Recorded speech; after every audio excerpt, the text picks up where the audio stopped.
पाकिस्तान में ज़रई शोबो किरंगे जे हॾीअ जी हैसियत रखे थो। माज़ी ऐं हाल में बि हिन शोबे में हुकूमतुनि तरफ़ां ज़रई सुधारा लागू न कया विया। इहो ई सबबु आहे जो मुल्क जा लखे माण्हू जेके हिन किर्त सां वाॻियल आहिनि, उन ई में हारी तबिको तमामु कसम पुर्सी वारी ज़िंदगी गुज़ारण ते मजबूर आहे, छो त मुआशी इस्तिलाहात हिन शोबे में हुजणु खपनि उहे कोन थिया। उत्तर सिंध जे सिंध बलूचिस्तान जे सरहदी दंग वारनि इलाइक़नि में सारियालो फसल हिकु अहम फसल ऐं हितां जी अक्सरियती आबादी जो ज़रिया मुआश बि आहे। हिन वक़्तु सारियालो फसल तयारु थी मार्केट में पहुची चुको आहे, पर महांगाई जे हिन तूफ़ानी दौर में बि आबादगारनि ऐं हारियुनि खे मुनासिब अघु न मिली सघियो आहे, जंहिं सबबु हू सख़्तु परेशानीअ जो शिकार आहिनि। इन बाबति ॻढ़ी हसन जे आबादगारनि ऐं हारियुनि जेकब न्यूज़ सां पंहिंजा वीचार कुझु हिन रीति वंडिया आहिनि। ज़मींदार हारी वो बदहाली जो शिकार आहिनि ऐं हर साल जेको आहे करोड़नि रुपया नुक़सानु थिए थो पियो। पर साल तव्हां ॾिसो त गिदड़नि में तमामु वॾो नुक़सानु थी वियो। उन खां पोइ वरी हिन साल गवर्नमेंट छिके भाण सभु चाढ़े छॾिया आहिनि। हाणे हालति इहा आहे, जेकॾहिं इहो रेट रहियो त मां सम्झां थो को बि माण्हू ख़र्च कोन कढी सघंदो। जेसिताईं सारी जो रेट 1700 मुक़ररु गवर्नमेंट नथी करे ऐं उनजो अॻियां ते को अहिड़ो जीअं चाइना सां या कंहिं सां वापारु बिज़नेस करे ऐं चांवर सां ॿाहिरि अहिड़ी सिक्स न कढंदी त ईंदड़ साल में चांवर बि कोई, जीअं हिन साल कोई कणिक माण्हू नथा पोखनि, ईंदड़ साल चांवर बि कोई न पोखींदो। लिहाज़ा गवर्नमेंट खे इमीडिएटली इन ते एक्शन खणी करे ऐं आबादारनि खे बचाए ऐं पंहिंजे हारियुनि खे बचाए ऐं हिकिड़ो रेट मुक़ररु करे त बाबा हे रेट सारियुनि जो आहे, इहो रेट हर को वठे। जेसिताईं उनजो सारी जीअं कणिक जो रेट मुक़ररु आहे, ईअं सारियुनि जो रेट मुक़ररु करणु खपंदो आहे। जे मुक़ररु न कंदा ओसि ताईं जेको आहे इहो असांजो जेको आहे उहो हल कोन न निकिरंदो, ऐं हल न निकिरंदो त ईंदड़ साल तव्हां ॾिसंदो त माण्हू सारियुनि खां बि पोखण खां भॼी वेंदा। ऐं जेके ज़मीन आहे हिन साल बि मां सम्झां थो तव्हां इहो 20% ज़मीन ग़ैराबाद थी वई आहे, पर ईंदड़ साल इहा 40% ग़ैराबाद थी वेंदी ऐं पोइ इहो असांजो फूड जो मसइलो वॾो वधी वेंदो। पाकिस्तान में अॻे में फूड जो खोट आहे, रहंदो खोट थी वेंदी। लिहाज़ा गवर्नमेंट खे हिन में जल्दी को एक्शन वठणु खपंदो आहे ऐं को भाण ते सब्सिडी ॾिए, हिन रेट मुक़ररु करे ऐं इन जे तरीक़े सां को सिस्टम निकिरे। अदरवाइज़ जेको आहे त हे जेको आहे त फूड में क्राइसिस में अची करे को अलाह पनाह ॾे त मुल्क खे को नुक़सानु न थिए। आबादगार ऐं हारी जिन मुश्किलातनि जो शिकार आहिनि ऐं हिन वक़्तु जंहिं मुंझारे जो शिकार आहिनि, इहो मुंझारो ऐं इहे मुश्किलात आबादगार ऐं हारी खे अॼु जा न आहिनि, बल्कि ॿेजारे जे वक़्त खां वठी करे वेंदे पंहिंजो फसल मार्केट में पहुचाइण ताईं, राइस मिल में पहुचाइण ताईं आबादगार मुंझारे जा शिकार आहिनि। मां सम्झां थो त वफ़ाक़ी हुकूमत सां गॾोगॾु सिंध गवर्नमेंट जी बि इंतिहाई नाअहली ऐं नालाइक़ी आहे जो पाणी जा मामलात, पाणी जी वसूली सूबे खे करणी आहे, पंहिंजे सूबे जी ज़राअत ते उनखे तवजो ॾियणो आहे। आबादगार ऐं हारियुनि खे सहूलतूं ॾियणियूं आहिनि। सहूलतूं त आबादगार ऐं हारियुनि खे न मिलियूं, ज़मींदारनि खे, नंढा नंढा ज़मींदार आहिनि, ॿारेवाल आहिनि, उन्हनि खे सहूलतूं त न मिलियूं, उन्हनि खे ज़रई आलात त न मिलिया, उन्हनि खे सब्सिडियूं त कोन मिलियूं, पर उन्हनि जे लाइ मुश्किलातुनि में इज़ाफ़ो कयो वञे थो पियो।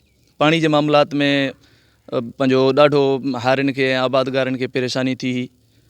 अञा फसल पची तयारु न थियो हो, अॻु में ई पाणी बंदि थी वियो। शुरूआति में बि पाणी जे हवाले सां तकलीफ़, आख़िर में अञा फसल पकल न आहे बि पाणी ख़तमु। त पाणी जे मामलात में बि जेका सिंध गवर्नमेंट जी नाअहली ऐं नालाइक़ी आहे, मां सम्झंदुमि त पंहिंजो हक़ु वठण जो हिननि खे न जुर्रत आहे, न हिननि में का हिमत आहे, जो एतिरे हद ताईं जो DCs ऐं इंतिज़ामी मामलात जेके हूंदा आहिनि उहे बि सूबाई गवर्नमेंट जे हवाले हूंदा आहिनि। तव्हां ॾिसो, मां चयुमि तव्हांखे त राइस मिल में पंहिंजो जॾहिं असांजो चांवर असांजो सारियूं जॾहिं पहुचनि थियूं पियूं त उनखां पोइ बि आबादगार ऐं हारी इंतिहाई ॾुखियाईनि खे मुंहुं ॾेई रहिया आहिनि। उन्हनि में मां तव्हांखे ॿुधायां, अॻु में मण जेकॾहिं 40 किलो जो हूंदो हो त हाणे 41 आहे साईं, 41 थियो, वरी 42 थियो, हाणे 43 किलनि जो वञी करे मण पंहिंजो वठनि था पिया। त इन सूरत हाल में टैक्स हुजनि, मज़दूरियूं हुजनि, जेको कुझु आहिनि सभु पंहिंजो आबादगार ऐं हारी जो रतु चूसे करे उन खां ई वसूल कया वञनि था पिया। त आख़िर इहे इंतिज़ामी मामलात, इहे DCs, इहे अफ़सर जेके आहिनि उहे किथे आहिनि, इन शइ जो नोटिस आख़िर छो नथो वरितो वञे। मां इहो घुर कंदुमि त सिंध गवर्नमेंट ऐं वफ़ाक़ी हुकूमत जेका आहे, ज़राअत जे मामले में आबादगार ऐं हारियुनि जे मुश्किलातुनि खे, उन्हनि जे परेशानियुनि खे संजीदा वठनि।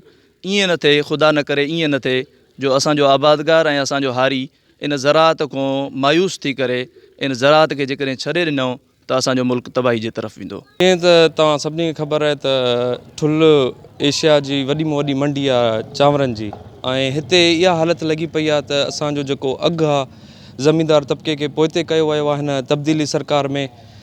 1350 को 1400 रुपया रेट हले थो, जेको असां ख़र्च वर्च कटे सटे कयूं था त वञी असांजो तक़रीबन 50-55 हज़ार ते वञी हिकिड़े एकड़ ते ख़र्च थिए थो। ऐं उन जी इनकम जेका अचे थी तव्हांजे 70,000 आहे, 65,000 रुपयो आहे, उहो बि अगरि तव्हां भलो फसल आहे, पर हिननि खे को हिननि जो विज़न न आहे।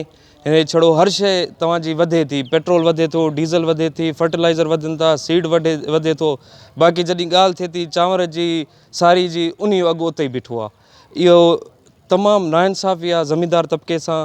हिन जो जेको अॼु जे हिसाब सां अगरि रेट तव्हां ॾिसो, जेको डॉलर वञी 175 ते बीठो आहे, इन हिसाब सां असांजो घटि में घटि जेको आहे सारी ऐं चांवर जो रेट 2200 खां 2500 थियणु खपे, पर उहो थिए नथो। अलाए छाकाणि इहो असांजे ज़मींदार तबिके खे पोइते कयो वञे थो, हर शइ चढ़ी वई, बाक़ी असां उते जा उते पिया। टाइम जेको सारियुनि जो रेट आहे 1300 खां 1400 रुपया, इहो तमामु घटि आहे।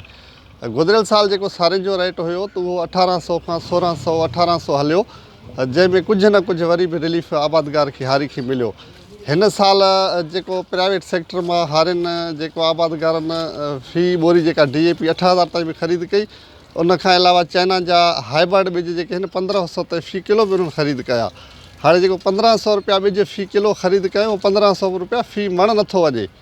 इन सां जेको हारी आहे उन जो हिकिड़ो मुआशी क़त्ल आम थिए थो, उहो बदहाल ज़िंदगी गुज़ारण ते मजबूर थींदो। हुकूमतनि खे, जेके वफ़ाक़ी हुकूमत आहे या सिंध हुकूमत आहे, उन्हनि खे हंगामी बुनियादनि ते उपाउ वठणु घुरिजनि। जेके सारियुनि जे हवाले सां इदारो आहे पास्को आहे, उनखे फ़ाल करे सरकारी सतह ते सारियुनि जी ख़रीदारी खे यकीनी बणायो वञे। और जेको हिकु आबादगार आहे, हिकु हारी आहे, उनखे वापारियुनि जे रहम ऐं मिलर्स जे रहम करम ते न छॾियो वञे। वॾियूं जेके आहिनि त वॾी ज़रूरी सुधारण जी ज़रूरत आहे ज़रूरी सेक्टर खे। हिन वक़्तु जेको वधि में वधि नुक़सानु थिए थो त हेठे सतह जे जेको हारी आहे उनखे थिए थो। इन जे लाइ हुकूमतनि खे जेके आहिनि जोॻा उपाउ वठणु खपनि। कयूं था त हर शइ रोज़मर्रा वञनि था चढ़ंदा, पेट्रोल बि महांगो थी वियो आहे, माण्हू परेशान आहिनि। को बीमारी बड़ी में औरतुनि खे काॾे ॾियनि, भाड़ा बि डबल थी विया आहिनि। ऐं इन्हनि जे करे जेकॾहिं उन्हनि खे शयुनि खे हटाए त पोइ सारियूं भली इन रेट में हुजनि। जेकॾहिं हर शइ पाण महांगो थी करनि था त पोइ सारियुनि जा रेट वधायूं वञनि, जीअं ग़रीबनि जो जीअण बहाल थी वञे। न त इहे जीअण जंजाल थी वेंदो, इहे बदमनियूं वधंदा, हिक ॿिए खे मारींदा, फुरां कंदा।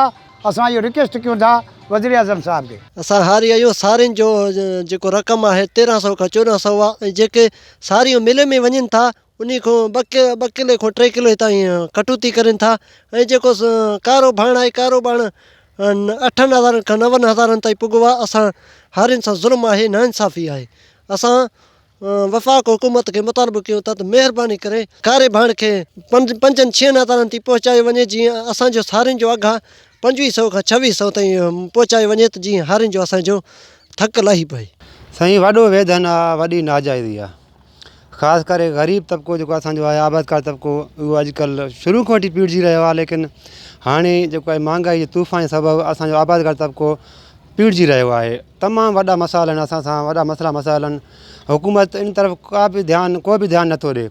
सिंध हुकूमत हुजे, वफ़ाक़ हुजे, आबादकारनि ग़रीबनि तरफ़ ध्यानु नथो ॾिनो वञे। जेकॾहिं वरी बि जेके सरकारी मुलाज़िम आहिनि उन्हनि जूं तनख़्वाहूं त वधाई वञनि थियूं, लेकिन आबादकारनि जे लाइ कुझु बि रिलीफ नथो ॾिनो वञे। जेकॾहिं ॾिसजे त 1200-1300 रुपयो अॼुकल्ह मण आहे। गुज़िरियल साल 1600 में असां मण हुयो, पोइ बि असांखे कुझु न कुझु पंहिंजे रखी खाइण जे लाइ जेको असां रखियोसीं चांवर या कुझु अटो वरितोसीं, असांजो साल मड़ी हली वियो। हिन दफ़े असांखे ईअं लॻे थो त असांजा ख़र्चा बि न निकिरंदा। 1200-1300 में मिल में उहो जेकॾहिं वञे थो त कांटनि जे 2 किलो कटौती खां बाद में उहो असांखे उहो 1200-1300 को तक़रीबन 11.5 ताईं असांखे उहो मिले थो, जेकॾहिं हिसाबु कजे किरायनि सां। 1600 गुज़िरियल साल, हिन दफ़े 1200। हर शइ में महांगाई वधी वई आहे, लेकिन आबादकारनि जे लाइ कुझु बि रिलीफ न आहे। असांजी गुज़ारिश आहे सिंध हुकूमत खां, वफ़ाक़त महिरबानी करे ग़रीबनि आबादकारनि जे मसइलनि तरफ़ ध्यानु ॾिनो वञे। जेतोणीकि ठुल शहर में एशिया जी सभ खां वॾी राइस इंडस्ट्री आहे, पर हुकूमती बेध्यानी सबबु ही सनत ज़वाल पज़ीर थी रही आहे, जंहिंजो सिधो संओं असरु हेठि सतह जे आबादगार ऐं हारियुनि ते पवे थो। आबादगारनि ऐं हारियुनि ॻाटे टोड़ महांगाई जे दौर में सारियुनि खे मुनासिब अघु न मिलण बाबति शिकायतुनि जा अंबार लॻाए छॾिया आहिनि। उन्हनि घुर कई आहे त सारियुनि जी ख़रीदारी लाइ क़ाइमु कयल सरकारी इदारे पास्को खे फ़ाल बणाए सरकारी सतह ते चांवरनि जी ख़रीदारी खे यकीनी बणाए आबादगारनि ऐं हारियुनि खे मुआशी इस्तेसाल खां बचायो वञे। कैमरा टीम सां गॾु अब्दुल गनी खोसो, जेकब न्यूज़, ॻढ़ी हसन।